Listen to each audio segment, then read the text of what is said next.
చాలా వరకు సార్ ఈ కార్యక్రమం ఇన్నోవేటివ్గా ఉంది. ప్రభుత్వ కార్యక్రమాలు కూడా చాలా ఉంటాయి సార్, అవి కూడా సెంట్రలైజ్ చేసి చాలా వరకు పబ్లిక్ తెలియకపోతే అది కూడా మోటివేట్ చేసి ఎడ్యుకేట్ చేయడం వల్ల సక్సెస్ అది కూడా చేస్తాం. అంటే ఇప్పుడు అల్టిమేట్గా it is a political governance. ఇంకొక ప్రాబ్లం కూడా ఉంది. ఒక నాయకుడు పార్టీ అధ్యక్షుడిగా ఉండి ముఖ్యమంత్రి అవుతాడు. అదే సమయంలో పార్టీ అధ్యక్షుడిగా ఉంటే చాలా మంది పనిచేస్తారు. ఇప్పుడు రెండు బాధ్యతలు వచ్చిన తర్వాత పార్టీ వాళ్ళు తప్పు చేసినా ప్రభుత్వంలో తప్పు చేసినా ఆ తప్పు ఆ నాయకుడికి ఆ పార్టీకి వస్తుంది. That is beauty. ఎంఆర్ఓ తప్పు చేసినా ఆ తప్పు నాకే వస్తుంది. అరే ఈయన కోటేశాం, గట్టిగా చేస్తారనుకున్నాం, ఫర్మ్గా ఉంటాడు అనుకున్నాం, ఏంటి ఈయన కంట్రోల్ చేయలేకపోతున్నాడు అని అంటారు.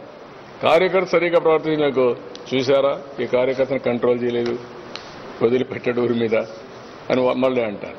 ఈ రెండు బ్యాలెన్స్ చేసుకొని పరిపాలన చేయాలి.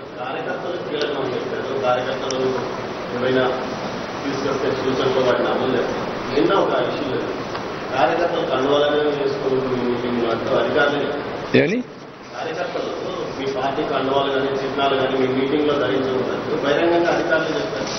That is none of that duty. అలాంటి వాళ్ళు ఉంటే చాలా ఫర్మ్గా ఉంటాం.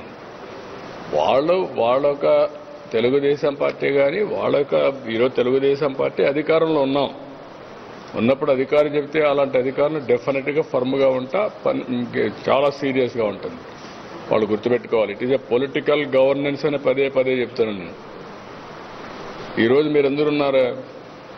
లాస్ట్ టైం మా కార్యకర్తలు ఇంటింటికి పోయి సూపర్ 6 కార్యక్రమాలు చెప్పారా లేదా? నమ్మించారా లేదా? ఓట్లేస్తే వచ్చామా లేదా? వచ్చేనాక నేను ముఖ్యమంత్రి అయ్యాను. ముఖ్యమంత్రి అవుతానని ట్రాన్స్ఫర్ చేసి సిఎస్ను కూడా ట్రాన్స్ఫర్ చేసే అధికారం నాకు ఉందా లేదా? మరి దట్ ఈస్ ది డెమోక్రసీని అర్థం చేసుకోవాలి. ఆఫీసర్లు కూడా తప్పు చేయకూడదు.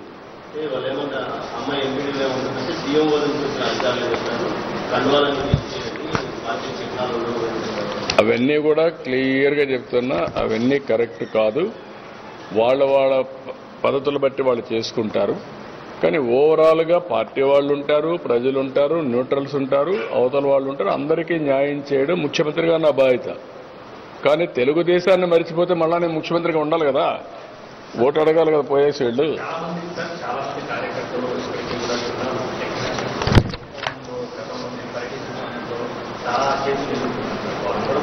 ఉన్నాయి, చాలా కేసులు ఉన్నాయి. ఒక్కడే కాదు, రాష్ట్రం అంతా ఉన్నాయి. మామూలు కేసులు పెట్టలేదు.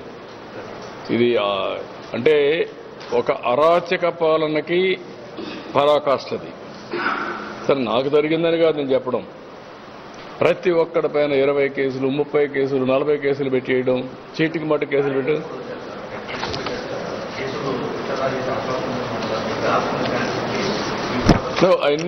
అన్నీ ఉన్నాయి. చట్టపరంగా ఏమేమి ఉన్నాయో అవన్నీ చేస్తాం. ఇప్పుడు మీ మీద ప్రెస్ వాళ్ళ పైన పెట్టారు, నేను అధ్యయనం చేస్తున్నా. ప్రెస్ వాళ్ళ పైన పెట్టిన కేసులన్నీ కూడా ఒక జీవోని ఇష్యూ చేసి తీసేస్తాం. 5 ఏళ్లలో ఎక్కడ ప్రెస్ వాళ్ళ పైన పెట్టినా ఆ కేసులను రద్దు చేస్తాం. ఇది అన్డెమోక్రటిక్.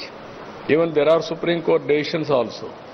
రాజకీయ కక్షతో ప్రెస్ వాళ్ళ పైన కేసులు పెట్టడం ఏంటి? ఎవరు నేర్పించారు మీకు ఇవన్నీ? మీకు ఏది లేకపోయినా కేసులు పెట్టారు. అవన్నీ కూడా తీసేస్తానని చెప్పాను. ఒక ఆర్డర్ ఇస్తాం, తీసేస్తాం.